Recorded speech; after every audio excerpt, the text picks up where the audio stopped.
Hello, Christian Burns. Hey, Susanna, how are you? Good to see you. Yeah, it's really good to see you.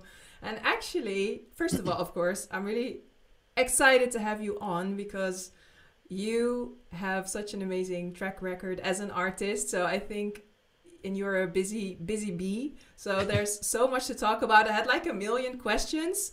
Um, I don't think we can cover them all. We'll try. We'll We'll try. try. But while I was preparing for this interview, I was thinking about the fact that we've known each other for more than 10 years.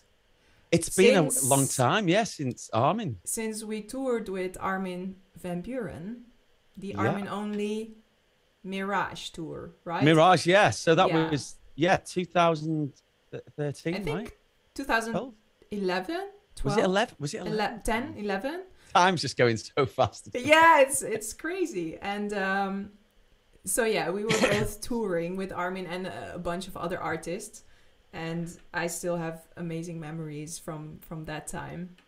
Oh, it was And such a great tour. Great touring with Armin and you guys. yeah, so many stories. Maybe that will be good for another time to talk Yeah, about. yeah, maybe not on the podcast. And I don't know about you, but I toured with Armin one time before that for a previous album. And I just remember that it was so inspiring for me to actually tour with other artists and see and talk with them and how they do music. And Yeah. yeah, that just really inspired me to actually want to pursue this as a professional No, career. absolutely, because a lot of the time we spend on our own in our little studios, just working, in isolation. So to get out with other artists, it was great. I agree with you. It was amazing. We made some friends for life there, and it was just inspiring to see how other people approach things and how people work. Exactly. Yeah, Yeah, yeah. And I think then we didn't see each other for quite a good few years yeah. because you are based in the UK. I think you even spent time in the US Yes, for. I was in Los Angeles for about 4 years. So I think I moved there in like 2015 or something. And then came back when COVID, or the COVID party Great started. timing. Yeah, yeah. It's like I'm going to go back to England for a few weeks until this all blows over, and I'm still here.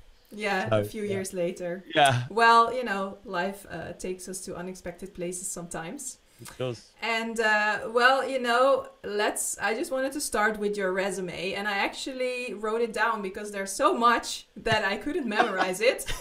Yeah, it's quite a lot. Yeah, so I'm old, so it's quite a lot. some people just squeeze in a lot in a few years. Because you are a multi-platinum selling artist, award-winning songwriter. I think we are seeing some of those awards in the back. You were actually a member of the multi-million record-selling Brit band BB Mac, Correct. Yes. with which you conquered the UK Top 40 and the US Billboard Top 100. After the band split, you went on to work with some of dance music's elite, Chesto, Armin van Buren, Benny Benassi, BT. You appeared on MTV, you've performed all over the world, and more recently you also released your solo album, Love Yes. Songs of From Suburbia. You launched your record ready Vocals Academy, through which Yep. you teach songwriters and vocalists vocal production. And if that wasn't enough, you also worked together with a visual artist, um, Parin Hedari, for an NFT drop called Correct. Farewell Hopes. Yes. I mean, There's a lot what going on. what a resume. I'm getting tired just thinking about it. And on top of that as well, me and BT were launching a label soon as well. We've been Oh, working on wow. building a record company. So it's been a lot. It's been a hell of a few years. Yeah. So, yeah, because I was going to ask, how do you feel looking back on your career so far? Because apparently there's more coming. Yeah, you know what? Sometimes I do reflect, and I get wonderful messages online, and people sending me like old songs. Sometimes I've forgotten about.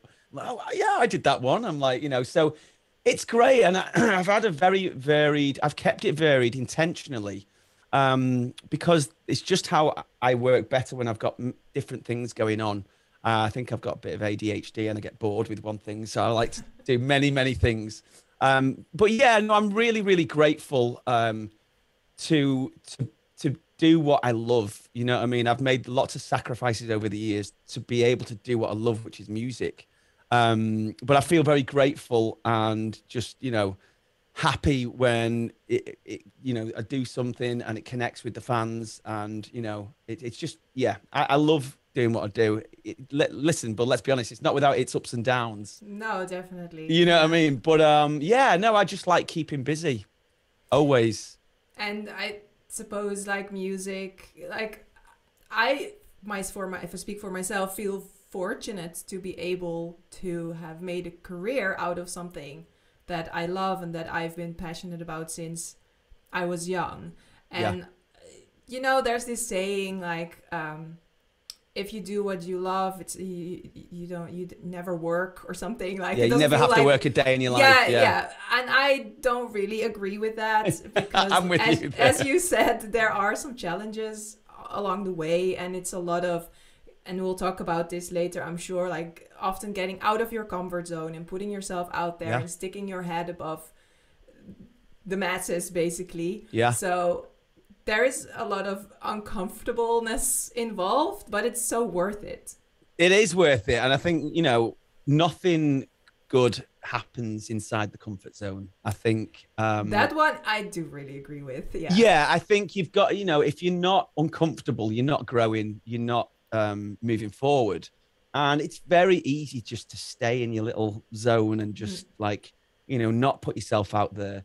And that's the easy option, let's be honest.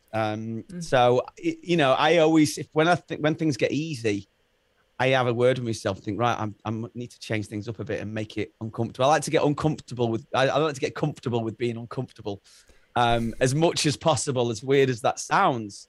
Because, you know, all the good stuff lives outside that comfort zone. So I've always been, you know, kind of pushing myself to kind of do uncomfortable things and big things, you know, like doing even the academy and stuff, doing like live webinars and stuff. It was so scary for me, you know. It's like, because I've never done anything like that, but I knew it would be great when I got through it, even though I was nervous, you know. And I did those first webinars for the academy, and I was like, okay, yeah, I can do this now. So, you know. Yeah, and then after a while, it becomes your new part of your comfort zone. So, and I kind of always look at it like short pain versus long pain. Like, okay, if you are avoiding the short pain of feeling uncomfortable and feeling insecure about something or having to do something new, then chances are that you will experience long-term pain because regrets. Yeah, it's the long-term pain which is the worst pain as well. So I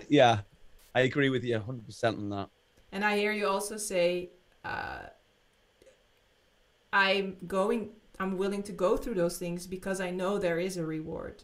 There is when I go through it. So maybe it is uncomfortable now, but there's also the long-term gratification, basically. Yeah, absolutely. Delayed gratification. No, absolutely. I mean, I never wanted to be one of those people who would get to a certain point in life and think, oh, I wonder what would have happened if I would have moved to LA, or if I would have started an academy, or if I would have, you know, worked with this person, or if I would have done that. And I never wanted to be that. That's the most scary. That's the most scariest thing in the world to me, is to, you know, be at a certain point later on in life where you have these regrets, where you never tried something or never did something. So if I have an idea, you know, I just go for it, and I just start doing the work. You know, that's the thing. You just got to put the time and do the work, and just, what's the worst that can happen with anything, you know? Yeah, exactly. And I love that approach to things. Yeah. Now, you know, talking a little bit about BB Mac. Yeah. A lot of times when bands split and the members go their separate ways, they kind of fade into the background and you never hear from them again. But that's not the case with you. I mean, you're still here. Yeah, no, still here. Still doing music, and successfully so. So, you know, what is your secret? What do you believe does it take to build a long-term, sustainable, long-lasting career in music? Well, I think the main thing, it's it's not the talent, it's not the skills. I think it's the mindset. It's the Mm-hmm. mindset of when I'm teaching as well, a lot of people struggle with imposter syndrome and confidence issues when it comes to performing or even writing a song. And I think if you can kind of figure out the mindset and get knocked down sometimes, which happens, you just gotta learn to get back up and just crack on. And I think a lot of people, the first big hurdle, they just kind of, this is hard. This is not for me. I'm just going to quit, and when they're really that close to something even better. So I think I've just always had that mindset. My dad from an early age is always, he always said to me, it was a simple phrase he used to say to me as a kid. He said, listen, son, if you think you can, you can. And if you think you can't, you won't.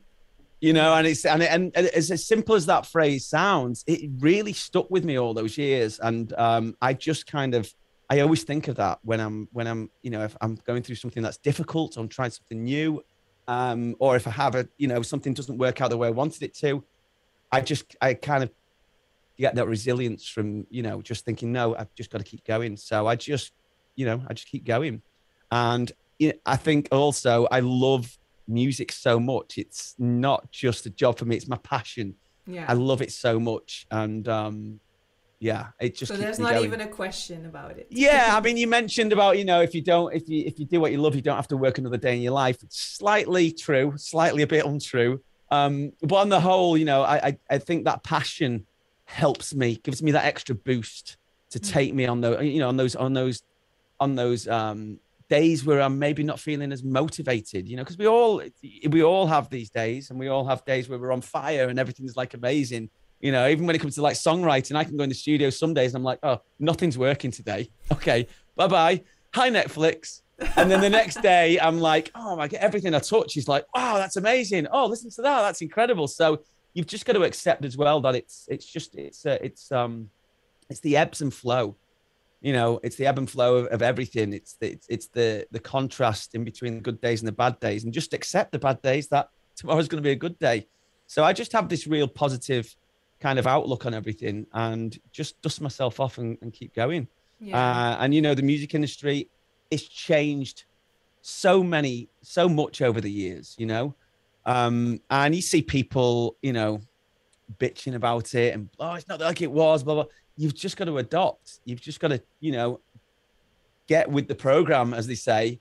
And, I think it's very exciting time, actually. I think there's more opportunities than ever right now. There's more, if you're willing to do the work. We have social media now. I know you do obviously a lot of stuff on social media as well, Suzanne. And it's like, we have this direct communication with the fans now. So I think it's a really incredibly exciting time for musicians to be in. Yeah, I agree. And actually, I was gonna ask you that too. You've been in the music industry for such a long time, and it has changed a lot. And how you managed to basically stand the test of time, and you already kind of answered that question. It's kind of adapting to the new developments and being open to them, and not just dismissing them as negative, and also talking about. I do think there is a lot that musicians or aspiring musicians have to be prepared to deal with right now. But I would much rather try and build a music career in this day and age than back in the day where you had to be discovered by a label. Yeah, that was the only way. So we are so much more empowered. And yeah, that also makes it, maybe there's more competition, but I really believe in basically attracting your own tribe. You don't have to appeal to the masses. Not you just at have all. to appeal to. Not at all. Stay in your own lane. I always tell people, like, don't compare your journey with somebody else who's on their journey and they may be far ahead of you. That comparison is the thief of joy, and it's like, just stay in your own lane, get your head down, and be that person who cuts through the noise, because there is a lot of noise, but there's also a lot of crap out there as well, Suzanne. Let's be honest. So Yeah. just make sure you do good stuff, you write great songs, and, you know, you get on social media and you actually have a relationship with, you know, your followers and get to know them, you know, and all of a sudden you become this friend of theirs in the pocket on the phone, and they see you every day. And it really works, you know, to build this relationship. And it's a great tool to build a relationship. And of course, we do shows and stuff, and we do live shows, and you connect with the crowd, and that's great. But to really get to communicate with the fans on a level like that through social media is such a powerful thing. And like you say, you don't need million followers to have a successful music career and to be able to, you know, making money to have it as you know, as your income. Yeah, exactly. I You totally don't need agree. it. Yeah, you know, a few thousand fans, and you know, you treat them with respect, and you know, you give them content that they want to hear, that they want to see, and you just spend the time to get to know them, and you know, they'll be your ambassadors moving forward, and you know, Yeah, they'll help you grow as well. yeah, and that's why I always talk about the importance of building that relationship and not just viewing it as a one-way street where people Yeah, are there to support you and buy your music, and focus more on like building like a community with like-minded people. And yeah, nowadays we can even do streaming concerts, you know, so yeah, there's so much opportunity out there. And I get that it can get overwhelming at times, but like I said, there's so many resources also out there. And like I said, I would much rather prefer the empowered position that we have and the freedom that we have to build something for ourselves than go back to the days where you just had to, I don't know, play on right, every street corner and yeah, hope to be discovered. yeah. So yeah, after the BB Mac days, you made a pivot basically from pop/rock to dance music, and you Yeah. seem to feel really at home there, because you're still here doing electronic Yes. music many years later. How did you make that change, that pivot? Well, it was excuse me. After, you know, me and the boys took a break, like a 15-year break, because we're still doing shows together. Like, we're going to Orlando next week. We're doing 3 days Yeah, you at had a Epcot reunion. Center. Yeah. Yeah, no, it's been great, and I love the boys so much. We have such a good time together, and you know, we still work together now. But 2003 it was. We took a break, 15 years, and you know, I was like, right, what do I do now? What do I do now? Okay, so I was like, you know, writing all this music, and it was very kind of um indie rock, synthy, poppy kind of stuff, almost like early Killers stuff. I was kind of writing this stuff, and I put a few songs up on MySpace. Show my age a bit there, and yeah, this guy Tiesto messaged me, and he's like, "Hey, my name's Tiesto. I'm a DJ. I like that song on your profile. Can I use it?" And I was like, "No, Oh that's my my God. song." I was like, I'd never heard of Tiesto. It wasn't in the electronic world at all. I was like, he's like, "Okay, I'll get my. He said, "Oh, right." I was like, "Yeah," and I just left thought nothing the message, and then I got something through the mail, and it was from Arnie Bink. If you know Arnie, you know, the head of Black Hole. You know, I've worked with Arnie for many, many years. I can't say enough good things about Arnie. Love him to Yeah, death. I'm working with him actually too on a couple releases, so I know He's an Arnie. Yeah, he's an incredible human being and an amazing you know, label owner. But he sent me a package, and it was a DVD of Tiesto in concert. So I put this thing. I was like, "What's this Tiesto guy?" And it was Tiesto performing in a stadium with this in this DJ booth in the middle with all these lights around him, and like 50,000 people going bonks. I was like, "Oh, right, okay." So I was like, I messaged him. I was like, "Hey Maybe I should. Tiesto, Yeah.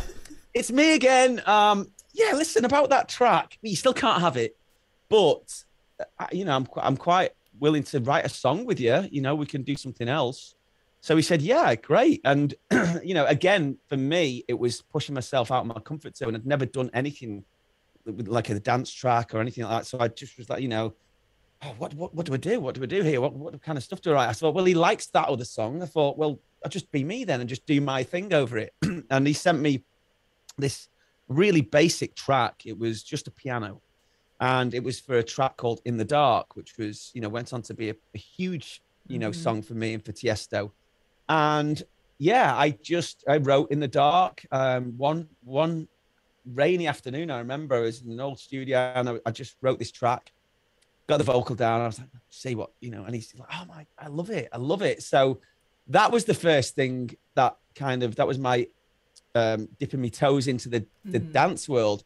And then, you know, over the years, I've met so many incredible people in this world. And I've got, you know, I've been blessed to work with so many amazing DJs and producers, and, you know, met one of my best friends, closest friends in the world, BT, who, you know, we've worked very closely with together over the past kind of 15 years, 10, 15 years. And, you know, we've got a band together, me and BT, called All Hail the Silence as well, which we're working on. Yeah, I even forgot to add that on the resume. Yeah, no, that's another one. So me and BT have got, you know, it's more like kind of, I'd say it's like, you know, new wave, kind of hybrid, modern, but still a hat tip to the 80s kind of thing. So, you know, I've met so many amazing people through it, and I just got hooked. You know what it's like with electronic music, dance music. I just got hooked into it, and I love it so much now, and I love the fact that I'm able to work with these amazing people and do what I love. But yeah, that was kind of how I got into, you know, the electronic world, and of course once I worked with Tiesto, you know, that was great to have on my resume, and then I got to work with Armin and, you know, all these other great amazing producers and DJs, and yeah, I am still here.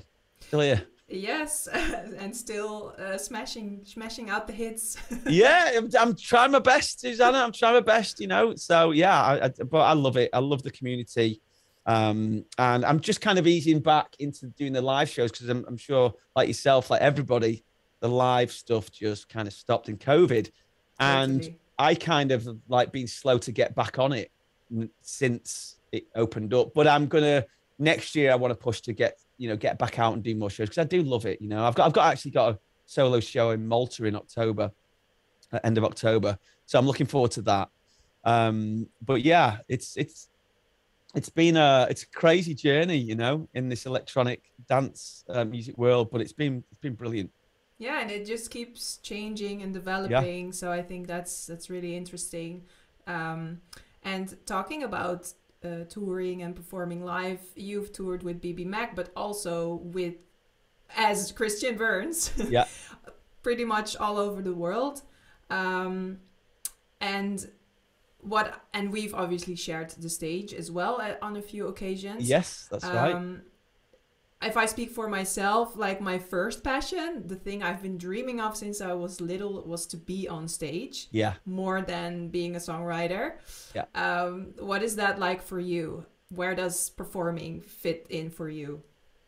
It's like, I love performing. I love it. I really missed it actually in lockdown. You know, I'm going away doing some gigs this year, you know, with BB Mac on my own as well. But yeah, I really missed it, and I've been performing since I was, I think, 13. I was in my first band. We're called No Exit, which is a great name for a band, right? And we used to just do we used to write a few of our own songs. We were only kids, and we used to do Beatles songs. But I got that bug, you know, from being on stage from an early age, and you know, before COVID, it was like, oh yeah, I'm in the studio for a while, and then let's close the computer down, let's go out on tour now. And I just like that kind of different mixed, you know, varied kind of day-to-day things that we do in the music industry. So I love them both for different reasons. And when I'm in the studio for a lot, I get the itch to go out on tour. And then when I've been out on tour for a lot, I've got these ideas, you know, it's like on the road, I'm putting voice notes on my phone. And I'm like, I can't wait to get back in the studio. So I'm excited to get back out on the road and start doing more shows. It's going to be, Yeah, same here with me. Looks like I'm going to have like a small tour in Indonesia in November. Amazing. So really looking forward to that. And one thing that I've noticed sharing the stage with you and traveling with you is that you are a really great live performer and have like a strong on-stage presence. And I think especially in dance music, sometimes it can be tough for singers to perform live because it's just so loud and there's so much bass and there's so many things going on. You need your in-ear monitors because for the listeners who maybe don't know how this works, but when you're on stage the and stage you sing, rattles, everything, and what the sound that comes out of the speakers goes to the end of the venue and then comes back. So if you don't have in-ear monitors, there's a delay and it can get confusing. Like you can get kind of lost in the track, and you just have a very strong onstage presence, and I think you're a great live performer. And I know sometimes people ask me, so how is it possible that some singers are better on stage than others? And I think for myself, it is because I have been performing a lot, kind of like you, since I was like 12 or 13. I got in a band just like you. Our name was 010. Okay, another great name. Best name ever. Like it was named after the classroom in school, in high school, that we were practicing and rehearsing in. And then, not such a good name. But anyways, we stuck with it. We were quite successful locally. But I think that's kind of, you need to get in the hours. So I guess for people listening, artists listening, and like, I want to be on stage too, but how can I make sure that I am a good live performer? I think you will agree. That's just getting the hours in. It's again, it's going back to that doing uncomfortable stuff. And don't get me wrong, I remember my first BB Mac gig. I had a dry mouth. My voice was, I had this weird vibrato that came out. I was like this, and I was like, when I was practicing, it was sounding great. And as soon as we got on stage, I remember we did this first showcase, and I was just like, it was frustrating because I knew I was better than what, because I was a bit nervous. My mouth was dry, and I think my guitar string snapped. My strap come undone. My guitar. It's just it's just one of them. And I think you're right. It's the experience. And when I transitioned from BB Mac, we did our last show in 2003, and then my next show was 2007 with Tiesto in front of like 20,000 people.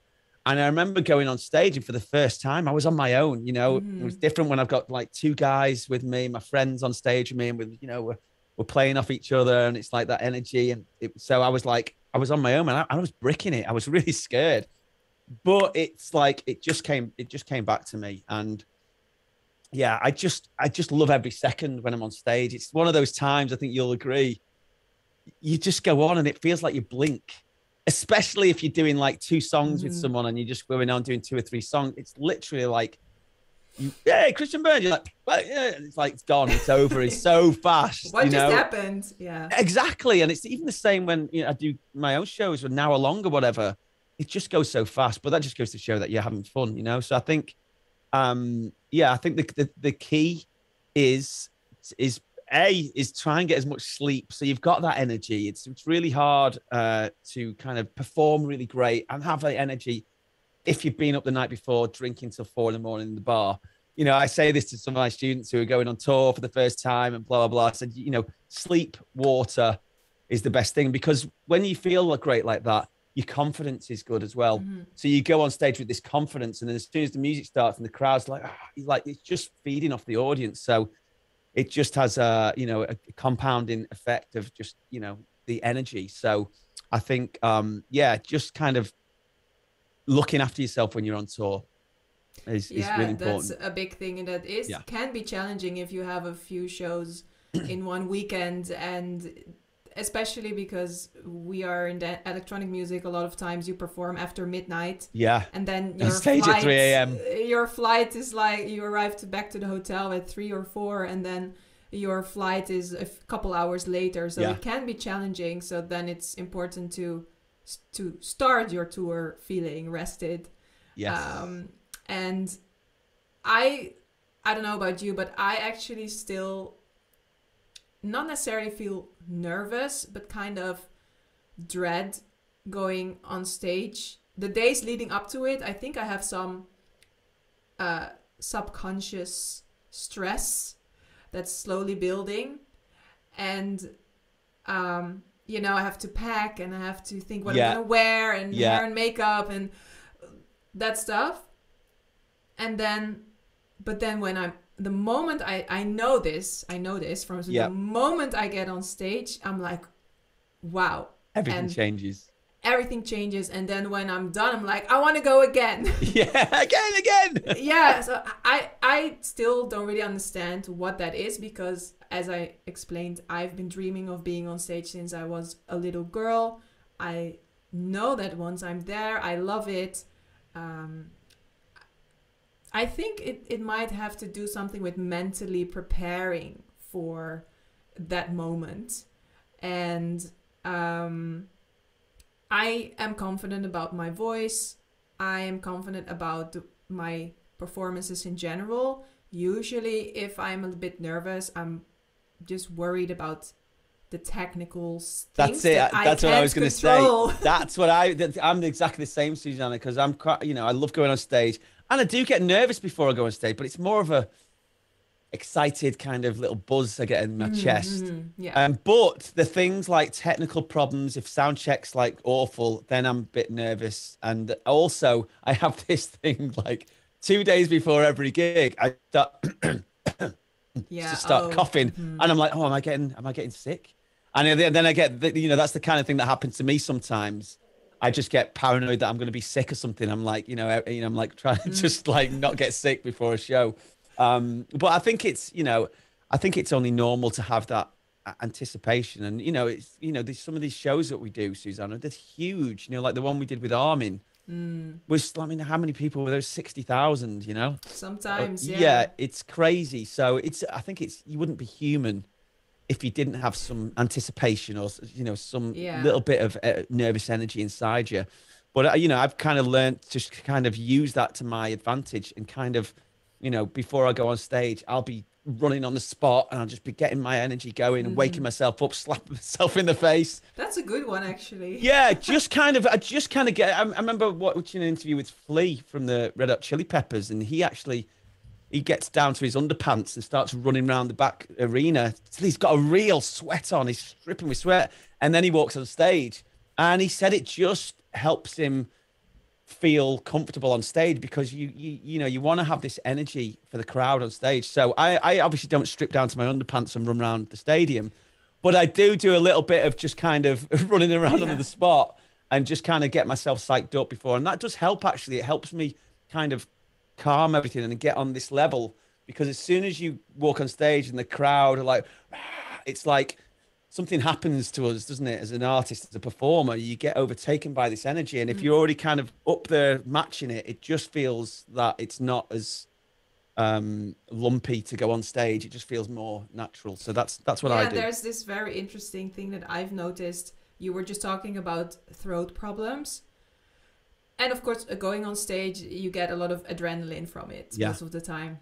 And an adrenaline boost. And I've actually noticed a lot of times when my voice was in bad shape, the moment I was performing, it was actually performing really well. Yeah. I think that is the adrenaline, that just the show must go on kind of energy. And also sometimes when you sing what's the saliva, what's it called? It's kind of because your vocal cords are moving, it kind of releases that's all. No, I get it. Maybe too much TMI, too much information. No, it's. I mean, I've done the same thing, and I've been like in rehearsals, and I've been like, oh, I can't get this falsetto bit. I can't get this note. This is going to be. And as soon as I get on stage, that old saying, it'll be all right on the night. It's always great. So I would say to anybody, who is, maybe just starting out at the beginning of the journey, starting to perform, just know that when you get on stage, everything will be all right. Don't worry about it. Just don't let that anticipation before the show ruin it for you, and just enjoy it. And you got to get the experience to start feeling more confident and knowing I can do this. That's it. And the more shows you do, the more confident you get, the better your performance get. And let's be honest, your first performance, it's not going to be the best one in the world. You're not going to be the most charismatic, energetic person on stage. You might even look a little bit frightened, but that doesn't matter, because the second one will be a little bit better, and so on and so on. So you've just got to, like we said before, doing these uncomfortable things. And having a growth mindset, like I'm doing it, I don't have to be perfect Yeah. right away. I'm learning, I'm experiencing, I'm building my Yeah. resume, basically.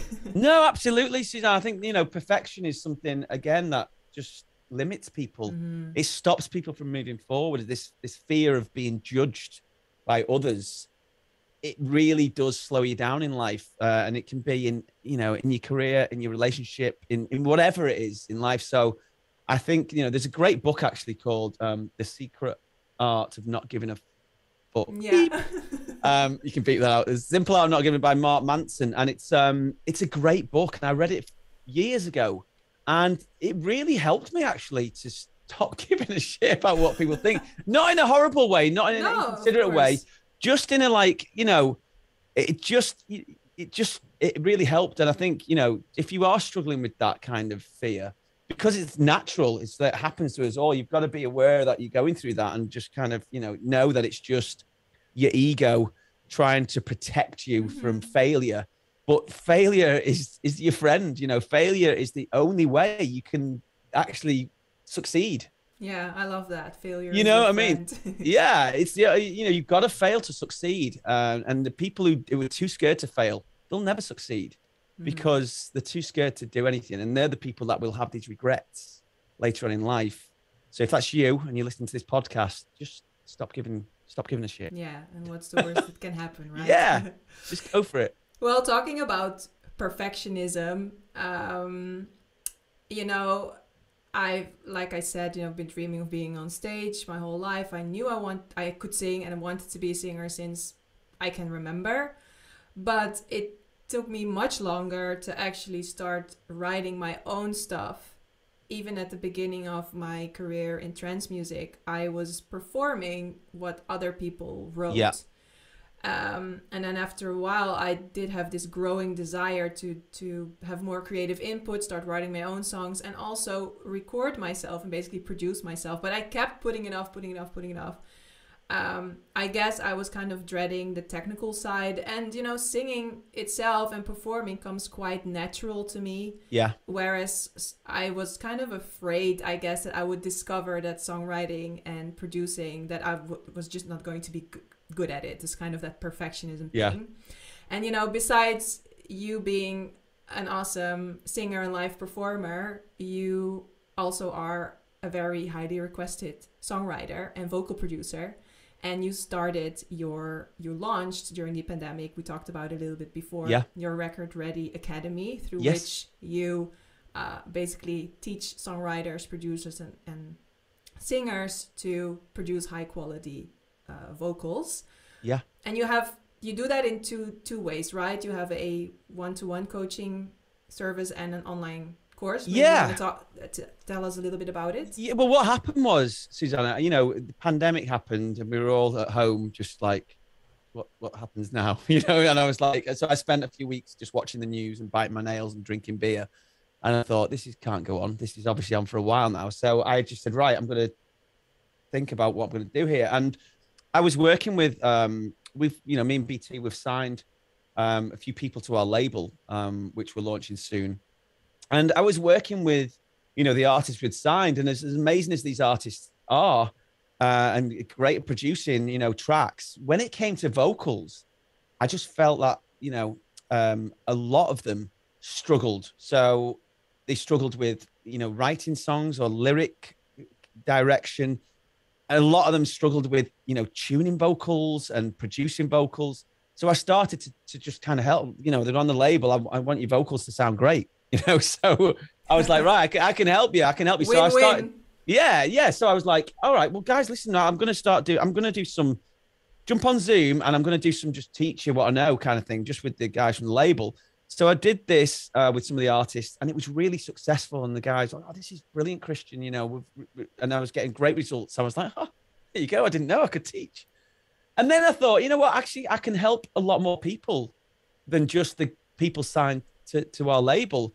So, and I was obviously at home like everyone else with not much else to do apart from, just, watch the news and wear masks and go for walks in the park or whatever. So I just thought, right, I'm going to build an academy. So I built the academy, the Record Ready Academy. And yeah, I have 2 programs. So I have Record Ready Vocals, which I hope, it helped you, Susanna, when you were setting up everything. And Definitely did. yeah, and I've got Record Ready Vocals, which is basically vocal production from start to finish. So it goes from everything from mic choice, equipment stuff, to mindset stuff in there as well, and vocal care, to recording your vocal and producing it, effects, compression, or everything you need to know, layering techniques, everything about vocal production. And yeah, that's been really successful. I've had some amazing stories and people having great success with it. And, that makes me happy. And I've also got another one called the Top Line Transformation Program. And it's more in depth. So that's the 12-week program where I actually jump every week on a Zoom with the students, and they get delivered videos every week, and then we just have a discussion like this, and I kind of mentor them, coach them through any difficulties they're having, take any questions, and it's been really amazing. I started doing the Top Line Transformation Program over a year ago now, and yeah, I didn't realize how much, actually, Susanna. I know you've doing your amazing course as well, but I actually really enjoy helping people and teaching them. Yeah. And same. this was a bonus for me. I thought, right, I can help these people, and this is going to be great. And I set up this business while I'm in lockdown. I've got nothing else to do, but there was this kind of this added kind of bonus that I just really enjoy it. And I think it's the fact that I see it's human to human when I'm on these live coaching calls, and I see the sheer delight in the faces when they have this breakthrough, when the light bulb switches on. Yeah, right? exactly. Yeah. And I remember it was a lot more difficult when I was growing up to have access to this information, because I started 25 years ago, before the internet. Now I'm sounding old. So it was just difficult. It was all a bit of a mystery, to be honest with you, and it's, this past kind of 5 or 10 years, it's gotten a lot easier for people to get access to this information with the internet.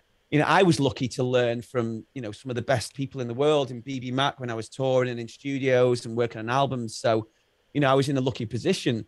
But I think now it's just amazing that, why would you want to, because I spent many years struggling with things, and just had to do it the hard way.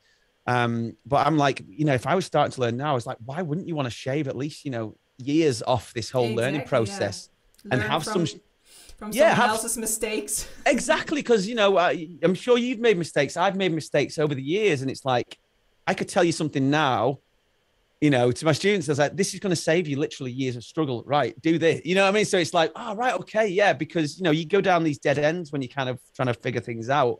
And that takes time. It takes time, sometimes a lot of time.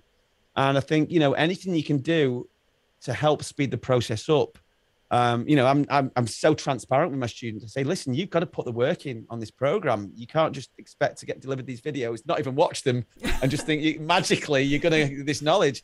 So no, you've got to watch the videos. You probably have to watch the videos more than once, but that's why I give lifetime access.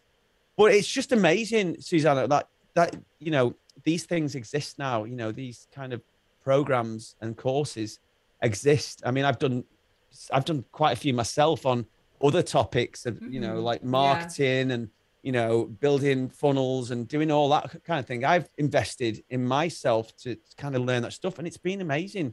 I also love learning.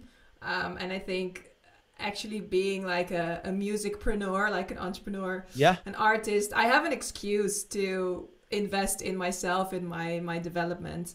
And learning new things. And I do think that a lot of times artists are hesitant, aspiring artists are hesitant about investing large, between brackets, sums of money, or investing any money into learning things. And they will go to YouTube and try to learn it for free. While, like you said, it can save you so much time if you are able to invest in a good coach, in a program, someone who has the experience, and then you can learn from their experience and their mistakes and their successes, and not feel so alone on the journey, and just save yourself so much time. I think and I had to learn this myself, you know, okay, if you do stuff yourself or by yourself or using free resources, it doesn't cost you money, but it costs you time, energy, frustration. Yeah. And I think, you know, I did your Ready Record Vocals, the online program. Yeah. I thought it was really amazing, like to the point, but also you just also show people not just how to do things, but also that you don't need a fancy studio, you know, to That's it, you don't. Proper vocals. I think you even have a video of how you can turn your closet into a vocal booth. Well, so, I've had to do that on tour and stuff. You know, I've had to record vocals on tour buses, in hotel rooms, in green rooms, you know, whatever. And you've got to adapt. And that proved to me that I didn't need a fancy posh studio. You know, you just need a few things. You know, you can really do it on a budget these days. It's incredible. Yeah, that's awesome. Yeah. That. Yeah. No, it is. It's just a different time, and I think, you know, going down the YouTube route, like you were mentioned before, it can, like you say, time is the most valuable thing any of us have got. It's the only finite thing that we've got. It does run out one day. Sorry if you didn't know that, but it does. Okay, all right. So it's running out right now. Yeah. So really, you've really got to put time at the top of your list as you know, a valuable thing. And I think, you know, going down the YouTube route and getting 10 different conflicting directions to do one thing, it's like, who do you believe? Who's right? Who's wrong? And it's just, it can actually take you longer doing it that way, you know. And what would your advice be for artists who want to get into vocal production but are maybe dreading it because of the technical side of things, or because they feel like they need to invest in all this equipment? Well, what I would say is, you know, don't be intimidated by it. You know, go and buy record ready vocals, right? And you'll get it. It's step by step. It's step by step. It's step by step. And I think that's what the great thing about it is. It's like, I do it in a way where it's not intimidating. And I don't just tell the how, I tell the why as well. So, you know, I don't just say, stick a compressor on this. I actually say, this is a compressor. This is what it does. This is why it's working. Because I want people to understand what they're doing, not just press buttons and not know why it's working. I want you to understand, so you can, in the future, you can recreate any of these processes yourself, and you understand why, and you understand what to tweak. Yeah, so when I think you go through your program, you will have a vocal chain. Yeah, you will have to use. That's it. You'll have a vocal chain at the end, but not only that, you'll understand how you built it. And, you know, it's always, you know, that feeling of doing something yourself as well, Susanna. You know what it's like when you do conquer something and you didn't hire someone to come and mix your vocals or hire someone to tune your vocals. You know, you did it yourself. It just feels good. You know, it feels really good, and it's like empowering yourself. Yeah, and definitely. You know, let's be honest, there are a lot of charlatans out there, you know, who you could pay for to get stuff done, but you'll get lackluster work back. So I think, you know, maybe it's just me. I'm a bit of a control freak when it comes to my stuff. I've always wanted to learn how to do it. So, you know, I just love giving people that empowerment. I think that's one of the best feelings for me is to know when people have sussed it out and they go, right, I get it now. Hey, Christian, I want to send you a vocal I've just done using your process. What do you think? And I'm like, wow, it sounds incredible. Yeah. I'm like, yes. And they're so happy, you know, because they've done it themselves. And I think, like you say, you know, a lot of people are intimidated, like, oh, I've never used Logic before, or I've never used a DAW, you know, digital audio workstation. But I had that in the back of my mind, and I really simplified the whole process. So even if you're a beginner, you know, I didn't want anyone to be intimidated. You know, I have people, you know, really amazing professionals like yourself doing the program. I've had people intermediate. I've had, you know, beginners who've never even, you know, not even got a you know, Logic or anything like that. They've got no gear, and they're like, oh, okay.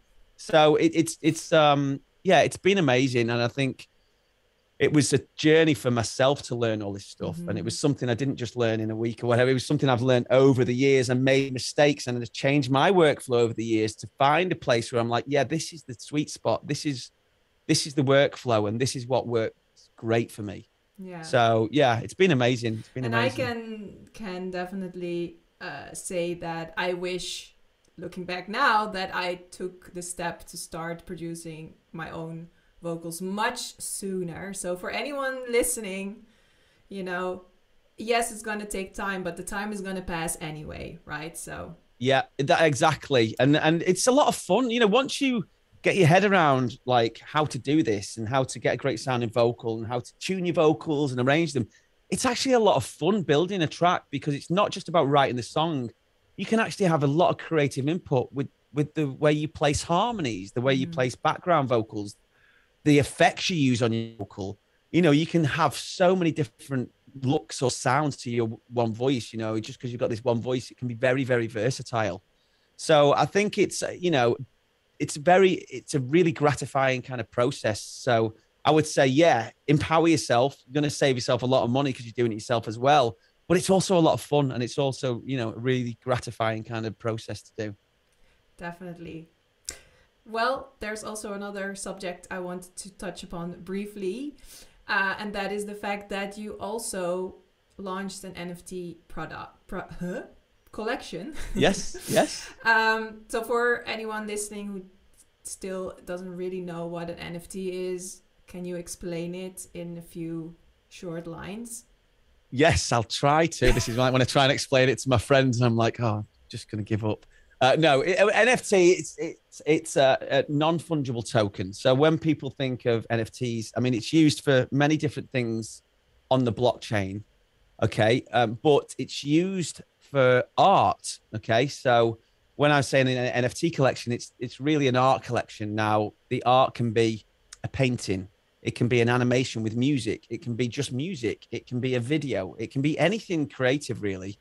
And you release, you know, you put your collection on the blockchain. So you kind of, you know, I use these words like you upload it to the blockchain. We call it minting to the blockchain. But, you know, it's kind of you put your digital asset on the blockchain, and that asset is proven with a digital contract to say who owns it. Okay, so this has never been, you know, before today. If you had a JPEG of a picture and you sent it to me, there's no way of me proving that I own the original one. It's sent out to many other emails, and like I've got the same one, you know. Yeah. So this is the way blockchain technology, you know, to keep this kind of short and simple, is a way to prove digital ownership of a digital asset. Okay, so and I think it's really exciting. It's so early in this whole, you know, blockchain kind of arena at the moment, but it's really exciting. I mean, anything that's going to help artists, you know, liberate artists and, you know, kind of help them with another income revenue, I think is an amazing thing, you know. Yeah. I've really, really enjoyed doing it, because not just because, hey, it's cool, this NFT thing, but because, I mean, on the first collection I did with Porin Haydari, she's this incredible Iranian-born artist. She's just incredible. She does these one-line drawings, and she just puts a pen on the paper. She does this whole drawing. She doesn't take a pen off the paper. Wow, I've seen them. They look really beautiful. She's just got this amazing gift, this talent, and she does a lot of other amazing things as well.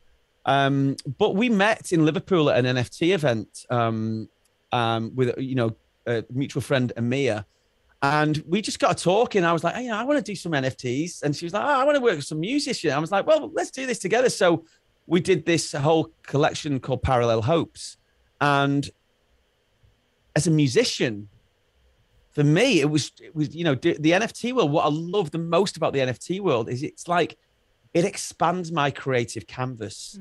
So, you know, I'm kind of normally, hey, I'm doing, you know, dance music or stuff with BB Mac, whatever. And it's like, yeah, it's a pop song, and it's like, you know, 3 minutes long, or it's a dance track, verse, chorus.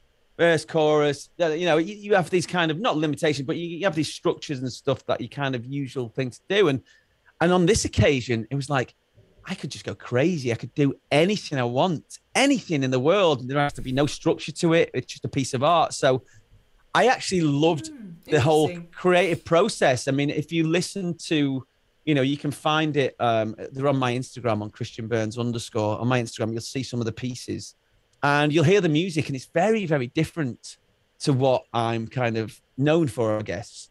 But that's the amazing thing about it. It's really kind of just pushes you out into this other creative world that you might not dip your toes into before, and anything goes. It's really incredible. So it's also creative liberation, I hear you say. Yeah, not just like from a business and income point of view. Exactly. You know, as an artist, as a creator, it just expands your creative canvas, and it just helps you to think outside the box, I suppose. Yeah. And I've really loved working on that stuff with Porin. We're actually working on another collection at the moment as well to come soon.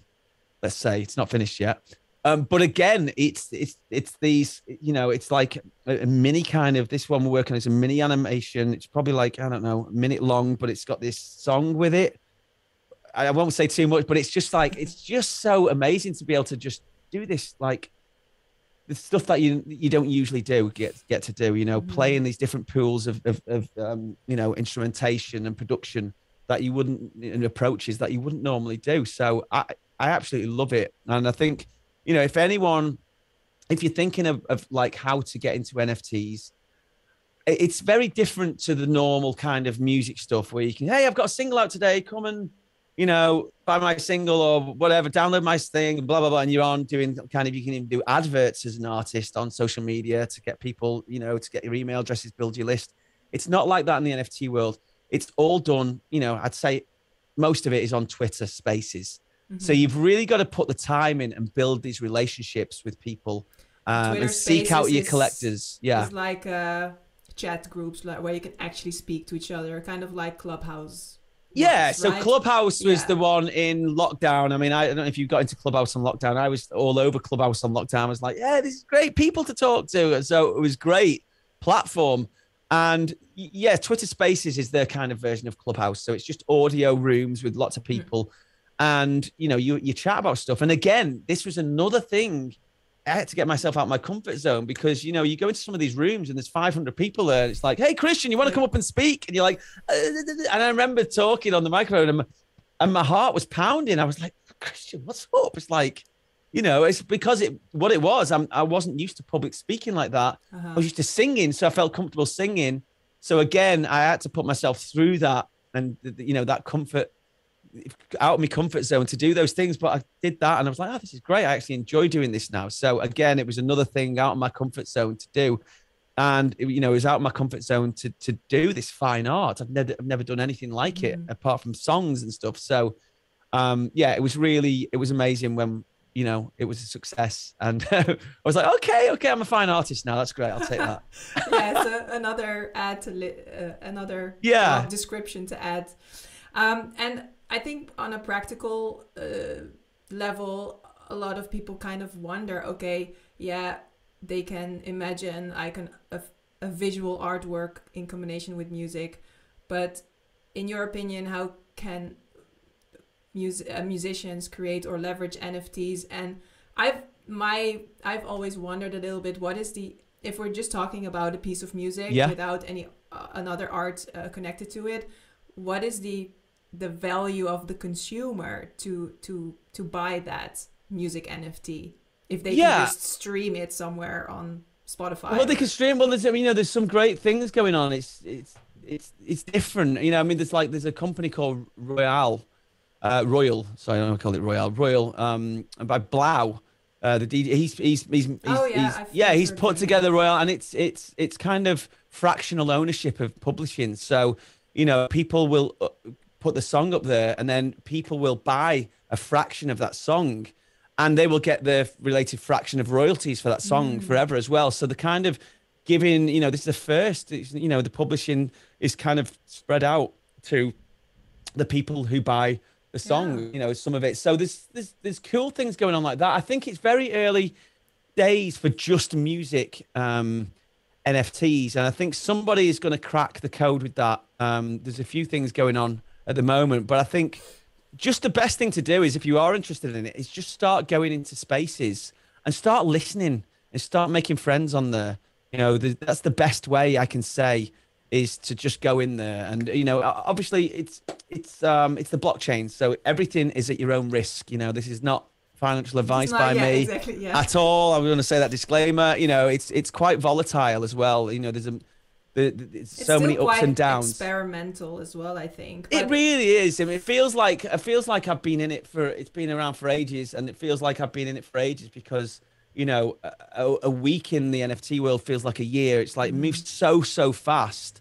So I guess the main thing is you got to go and educate yourself because there's a lots of security issues. If you don't know what you're doing, you're clicking wrong links, you can easily lose your money and get scammed. You know, that so is good advice to be yeah. So careful. anything, if you are listening to this and you're thinking, oh, I'm going to go and get into NFTs, really do your homework on a couple of things. You know, do your homework on where you want to kind of release your NFTs, and do your homework on the security side of things. You know, on seed phrases and stuff like that, and passwords. It's really important. I've seen a lot of people, clever people, even get scammed. You know, so it's just just be very kind of thorough on your homework. But you know, again, it's all there to be discovered. There's no kind of, you don't need a ticket to get in. You just go and start getting in spaces, and you start getting in the conversation. Be brave, put your hand up, ask a question, making friends, following people, you know. And it's just it's a great community of people who just And want to maybe lift like each other up. you've done actually going to meetups, NFT meetups. Yeah, I've been And to a just few meeting people, yeah. yeah. You know, there's something that is, you know, it's old school seems now to actually meet in person. And you know, I'm going to come to your event at ADE as well. So you know, I'll be there. Yeah, I've just booked my flight, so I'm coming to ADE. The songwriter meetup. That will be amazing to Yeah, have so you I'm going to be there. there because I think just having some of that FaceTime with people, it's really important. And you know, that's the same reason I'm going to Holland tomorrow to see everyone and see Arnie. It's just because I want us to have some real FaceTime with these people. So yeah, there are NFT meetups and stuff all over the world now. It's getting quite crazy, and you know, it's a big thing. So Yeah, and I think there's, you know, I'm not, I don't have any plans yet to go into the NFT world, but I think also we're seeing more people moving towards creating metaverses, and then you can combine that with NFTs inside those metaverses. Like one Chinese DJ I've been working with, he's created his own metaverse in China where people can go to his virtual events, and then they can buy outfits there, you know. And I think there's so much more coming, so it's definitely an interesting space to watch, to keep an eye on. Definitely, there's so much more stuff coming, and the technology is amazing. When you figure out, I haven't got time to explain it all now, but when you do a bit of research, maybe we should do a separate episode on this subject. Yeah, well, I mean, you know, when you figure out how the blockchain technology works, and you have this aha moment, and you know, you'll have to go on and study a couple of videos and just kind of do a bit of learning for a few hours. Once you figure out how it works, you see how this technology can be used in the future for so many things. And it's the way it's going. Listen, it's like, you know, I'm sure we won't have paper. We'll have paperless money in a few years. It's just all going digital. That's just the way it is in the world, the way the world's moving. You know, we've got that kind of, as people's computers are getting more powerful by the day, you know, we're seeing this hockey stick effect at the moment with technology and with artificial intelligence. It's just going crazy.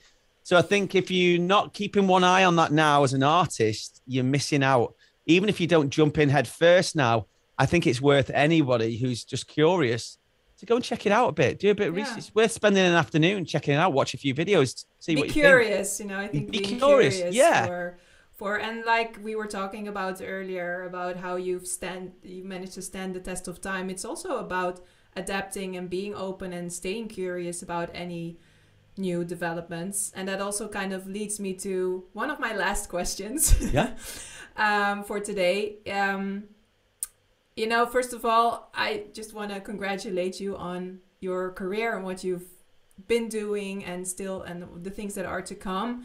Because when I look at you, I see an artist who's not just passionate about music, but also willing to think out of the box and try new things and explore new opportunities and develop multiple income streams and different projects. And other words, you know, I see a creative entrepreneur in you, and that's also the reason why, besides it's just lovely to chat with you, I wanted to invite you on the podcast. because I think you're a really great example. And my mission for other artists, my mission with BCFA is to teach artists how to build a sustainable music career by developing their entrepreneurial mindset and developing multiple income streams, because I think in this modern music industry, that is also what is required from artists. Yeah. There is a lot more involved with building a successful music career nowadays than just the music. And I feel that it has become necessary for our survival, basically. Yeah, no, absolutely. To become musicpreneurs. So I was going to ask your take on this. Do you agree? But I hear you already. You say, yeah, I definitely agree. Or maybe you have a different point of view. And do you view yourself as a creative entrepreneur? Was it a conscious decision to build those income streams? Or was it more like, I'm just following my interests? No, I think it is important. I think there's a lot of opportunities out there than just having that tunnel vision of I'm going to write songs and be famous, whatever. I think there's so many things you can do as a musician. And, when we got our first record deal with BB Mac, I was kind of, it was very entrepreneurial how we got that. We went down, we printed our own demos off, we went out and bussed. We had this book with all the addresses of labels. We'd go down, we'd just go knock on doors. We made that opportunity happen ourselves. So I guess it's always been in me from an early age. But I think if you're not doing that now, you're missing out and you're going to get left behind. Unfortunately, I think you've got to wear so many hats now, especially as a new artist. You've got to be the songwriter, the producer, the art director, the graphic designer, the content creator, the marketing manager. You've got to do all these things, and anything that you can get, any tools you can get, because they are out there, including your program, Susanna, is amazing, because it's going to help you get to where you want to be. But I think, I just want people to be kind of open-minded, like you say, just be open to trying new things. Maybe it was not what you thought you were going to do in the first place, but if that thing helps you get to your end goal a different way, then fine, but just be open. A great point. Yeah, just be open to kind of try new things. And even though you might have a set idea in your head, this is how it's going to go. I'm going to do this. That might change along the way. That's fine. Just go with it. Just go with the flow, You never, I think 10 years ago, you never thought you would end up being a coach and loving it. Never. I just say, if you would have told me, oh, Christian, you're going to be teaching students and you're going to be, I'm like, get out of here. You know what I mean? It's like, I didn't think, and and I love it. And I'm like, I'm grateful that I had the open-mindedness to go and try it and do it, because I would never have known. And, now after doing it for a couple of years, it's working out. And I'm like, wow, I'm so glad I got myself out of my comfort zone and did that, because I would never have known it if I was kind of just focused on that one thing, Yeah. So I think it's just about out sometimes. Yeah, zoom out and also, zoom out and take a look, take a step out. And like you say, just look at what's going on and look at what you're doing and look how you're spending your time and what's the most valuable way to spend your time. I think that's a big one. People, there's no easy way to learn stuff. Sometimes you've got to put the time in, but there's certain things you can kind of not do. And I think, getting help off somebody who's done the thing you want to do is the smartest thing to do. Yeah, and I think also because of the way the music industry has changed and we have the internet now, there you have more access to that knowledge as well. So, well, Christian, I could talk with you. We could talk all day. All day. I'm going to see you tomorrow at the Black Hole Recordings meetup. They have their 25th anniversary. Yeah, 25th tomorrow. Anniversary, yeah. And for the listeners, Black Hole is one of the biggest labels in electronic music. And it used to be also owned by Chesto, I think. Yeah, that's right. Yeah, and now Arnie is running the show. So I'll see you there tomorrow. But before we wrap it up, obviously, I want to thank you for your time. Thanks for having me. Thanks for having me. It's been a pleasure, Susanna. It was so nice to talk with you, and I think so many valuable nuggets inside here for the artists listening. Before we go, where can people who are interested in either your music and or Record Ready Academy follow or reach you or find more information? Yeah, do you know the easiest way is to go to my Instagram and DM me, Christian Burns _ I've got a website as well, christianburns.com. There's some links on there. But yeah, my DMs are always open. So just I think best way to reach me now is on Instagram. Perfect. Sounds So good. easy. Well, yeah. We're going to wrap it up. And I'll see you tomorrow. Yeah, thanks so much, Susanna. No, thank you so much for having me on. It's been an absolute pleasure, Susanna. And I will look forward to continuing the conversation tomorrow. All right. See you then. All right, Susanna. Cheers.